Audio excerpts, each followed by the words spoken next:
मंडळी, आपल्याला मिळालेला हा मनुष्य देह किती दुर्लभ आहे याचं निरूपण या समासामध्ये श्री समर्थ रामदास स्वामींनी केलेलं आहे. ग्रंथाच्या आरंभी त्यांनी मानवी देहाचे महत्त्व वर्णन करून झाले आहे. या समासामध्ये तोच विषय जरा वेगळ्या प्रकारे त्यांनी मांडला आहे. या जगामध्ये माणसाने जे जे काही कमवले व निर्माण केले ते सारे मानव देहाच्या साह्याने घडवून आणले. त्यामध्ये जसे चांगले तसे वाईट देखील आढळते. एकीकडे ग्रंथलेखन, तीर्थाटन, श्रवण मनन, उपासना, साधन मार्ग, अनुष्ठाने, अवतार भक्ती आणि मुक्ती या चांगल्या गोष्टी आढळतात. तर त्याचबरोबर दुसरीकडे पाप, पाखंड, बंड, विषयभोग, रोग, स्वैराचार, स्वार्थ, अपकीर्ती, भ्रम व भ्रष्टाचार या गोष्टी देखील देहाच्या साह्यानेच केलेल्या अनुभवास येतात. आपण पाहायचे ते असे की देहामुळे आत्माराम प्रकट होतो, पण मानव देह हा दुर्लभ आहे. तो सहजासहजी मिळत नाही, म्हणून त्याला हरिभजनाला लावून आपण पावन व्हावे. आत्म्यासाठी देह झिजवावा. जनी जनार्दन आहे हे ओळखून जनतेला संतुष्ट करावे. ज्या शरीरामध्ये उदंड विचार प्रगटतो, ज्या शरीराकडून आत्मारामाच्या ज्ञानाचा प्रसार होतो, ते पुण्य शरीर असते. ते पूजा करण्यास अधिकारी आहे. सूक्ष्म संकल्पांना देहरूप फळ येते. सहसा कोणाचेही अंतःकरण दुखू नये, असे या समासामध्ये श्री समर्थ रामदास स्वामींनी प्रतिपादन केले आहे. आता त्याचे निरूपण ऐकूया. श्रीराम. शुकासारिखे पूर्ण वैराग्य ज्याचे, वसिष्ठा परिज्ञान योगेश्वराचे, कवी वाल्मिका सारखा मान्य ऐसा, नमस्कार माझा सद्गुरु रामदासा. जय जय रघुवीर समर्थ. श्रीराम समर्थ. देह्याकरिता गणेश पूजन, देह्याकरिता शारदा वंदन, देह्याकरिता गुरु सज्जन संत श्रोते. पृथ्वीच्या पाठीवर कितीतरी प्राणी आहेत. प्रत्येक प्राण्याला देह आहेच, पण माणूस हा एकच प्राणी असा आहे की त्याने पृथ्वीवर स्वतः काहीतरी निर्माण केले आहे. माणसाचा देह व त्यामध्ये वास करणारी त्याची बुद्धी या दोन्हीमध्ये अचाट सामर्थ्य साठवलेले आहे, यात शंका नाही. परंतु नेमके त्याचमुळे जशा चांगल्या गोष्टी त्याने निर्माण केल्या, तशा वाईट गोष्टी पण उत्पन्न केल्या. मानव देहामुळे गणेश पूजन, शारदा वंदन, गुरु, सज्जन, संत व श्रोते हे असतात. देहाकरता कवित्वे चालती, देहाकरता अध्ययने करीती, देहाकरता अभ्यासिती नाना विद्या, देहाकरता ग्रंथलेखन, नाना लिपी ओळखन, नाना पदार्थ शोधन, देहाकरता, देहाकरता महाज्ञानी सिद्ध साधू ऋषीमुनी, देहाकरता तीर्थाटनी फिरती प्राणी, देहाकरता श्रवण घडे, देहाकरिता मननी पवाडे, देहाकरिता देही आतुडे मुख्य परमात्मा, देहाकरता कर्म मार्ग, देहाकरता उपासना मार्ग, देहाकरता ज्ञान मार्ग भूमंडळी. याचा अर्थ असा आहे की देहामुळे कवित्व, अध्ययन, अनेक विद्यांचा अभ्यास या गोष्टी चालतात. देहामुळे ग्रंथलेखन, लिपी ओळखन, पदार्थ शोधन ही चालतात. देहामुळे महाज्ञानी सिद्ध साधू ऋषी व मुनी होतात. देहामुळेच लोक तीर्थाटन करू शकतात. देहामुळे श्रवण घडते. देहामुळे मनन खूप वाढते. या देहातच मुख्य परमात्मा आपलासा करून घेता येतो. देहाच्या साह्याने कर्मयोग, उपासना मार्ग आणि ज्ञानमार्ग जगामध्ये आचरता येतात. योगी, विरक्त आणि तापसी हे देहाच्या साह्याने अनेक कष्ट करतात. देहातूनच आत्मा प्रकट होऊ शकतो. इहलोक असो किंवा परलोक असो, दोन्हीकडे या देहामुळे सार्थक घडते. देहा वाचून कशालाही काहीच अर्थ राहत नाही. पुनश्चरणे, अनुष्ठाने, गौरांजने, धूम्रप्राणे, शीतोष्ण, पंचाग्नी साधने ही सारी देहाच्या साह्याने घडतात. माणूस देहामुळे पुण्यशील बनतो. देहामुळेच केवळ पापी बनतो. देहामुळेच तो स्वैराचारी किंवा सदाचारी बनतो. या देहाच्या साह्यानेच अवतार होतात. देहानेच नाना वेश घेता येतात. अनेक प्रकारची बंडे आणि पाखंडे देहाकडूनच करता येतात. या देहाने विषयभोग भोगता येतात. देहानेच सगळ्यांचा त्याग करता येतो. देहालाच अनेक रोग होतात आणि बरे होतात. या देहाच्या साधनाने नवविधा भक्ती करता येते. 4 प्रकारच्या मुक्ती साधना साधता येतात. नाना प्रकारच्या युक्ती आणि मते या देहामुळेच शक्य होतात. देहामुळे दान धर्म करता येतो. देहामुळे अनेक रहस्य उलगडतात. या देहासंबंधानेच पूर्वकर्माची भाषा लोक बोलतात. या देहाच्या साधनाने अनेक स्वार्थ साधता येतात.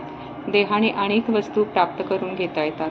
या देहाच्या साह्याने माणूस वाया जातो किंवा धन्य होतो. या देहाने अनेक कला शिकता येतात.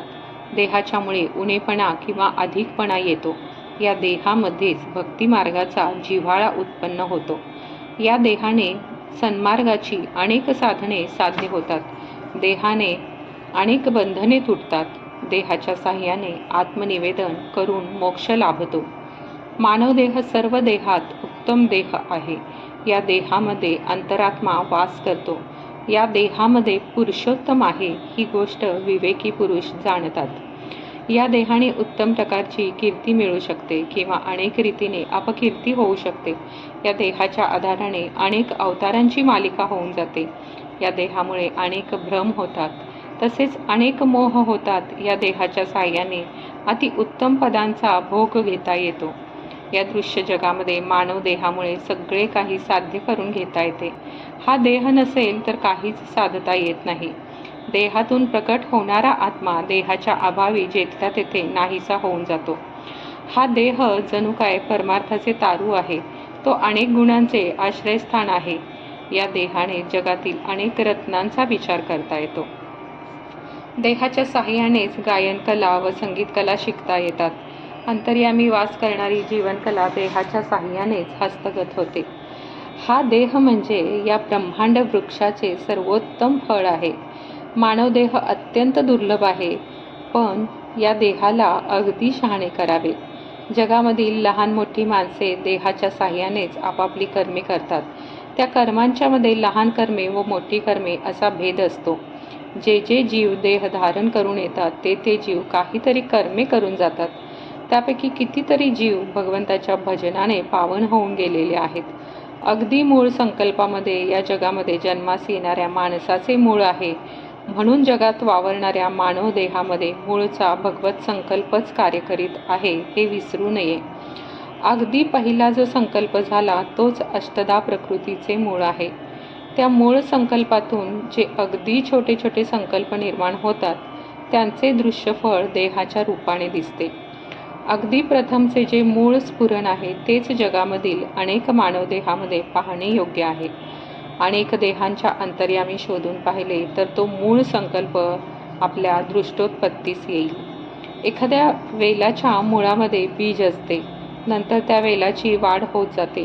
ती वाढ सारी उदक रूपच असते, पण अखेर वेलाला जे फळ येते त्याच्यामध्ये मुळाच्या अंशातून आलेले बीज आढळते.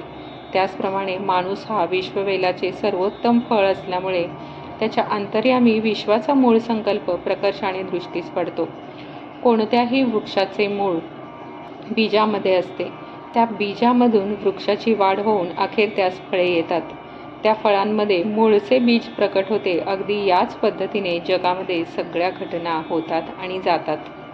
या मानव देहावाचून जगामध्ये काहीच करता येत नाही. देह आणि आत्मा यांच्या परस्पर योगाने जगातील प्राण्यांचा कारभार चालतो. देहाशिवाय आपण आत्म्याला संतुष्ट करू शकत नाही. म्हणून ज्या ठिकाणी आत्मज्ञान प्रकट होते तो देह पूज्य होय. त्याचप्रमाणे जनी जनार्दन राहतो म्हणून सर्वांना संतुष्ट राखावे. कोणाचे अंतःकरण दुखवू नये. असो, काही जर करायचे असेल तर ते देहाशिवाय करता येत नाही. म्हणून हा देह जो आहे तो सार्थकी लावणे हेच योग्य आहे. आत्मा धारण करण्यासाठी देह जन्म घेतो. देहाच्या योगाने आत्मा तगतो आणि राहू शकतो. दोघांच्या संयोगाने जगामध्ये फार मोठे कार्य घडून येते. अगदी चोरून आणि गुप्तपणे जरी आपण काही केले तरी ते अंतरात्म्याला कळते. सगळे कर्तृत्व अखेर स्वाभाविकपणे अंतरात्म्याचेच आहे. आत्मा देहामध्ये राहतो. देहाची पूजा केल्याने आत्मा संतोष पावतो. देहाला दुःख दिले तर आत्म्याचा क्षोभ होतो. हा तर प्रत्यक्षच अनुभव आहे. देहाच्या अभावी आत्म्याला पूजा पावत नाही. देहाच्या अभावी आत्म्याची पूजा करता येत नाही. सगळ्या जनतेमध्ये जनार्दन भरलेला आहे. म्हणून जनतेला संतुष्ट करावे, त्यानेच परमात्मा संतोष पावतो. ज्या देहामध्ये थोर विचार पुष्कळ प्रमाणात प्रकट होतात आणि ज्या देहाकडून नंतर आत्मज्ञानाचा प्रसार होतो तो देह पुण्यमय असतो. त्याला पूजा घेण्याचा अधिकार आहे. सगळ्यांनाच सरसकट आपण पूज्य मानू लागलो तर आपल्या अंगी मूर्खपण लागते.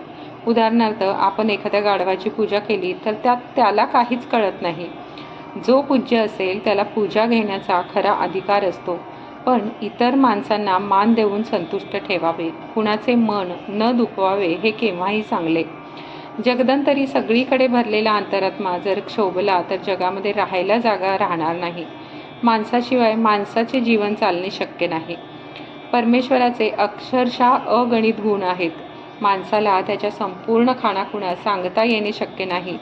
पण अध्यात्मग्रंथाचे जर श्रवण केले तर थोडे काही परमात्मस्वरूप आकलन होते, असे या समासामध्ये श्री समर्थ रामदास स्वामींनी सांगितलेले आहे. इति श्री दासबोधे गुरुशिष्य संवादे देह दुर्लभ निरूपण नाम समास चौथा समाप्त. जय जय रघुवीर समर्थ. तुम्हाला हा व्हिडिओ आवडल्यास कमेंट, लाईक, शेअर करा आणि पुढील व्हिडिओसाठी हे चॅनल सबस्क्राईब करायला विसरू नका. श्रीराम.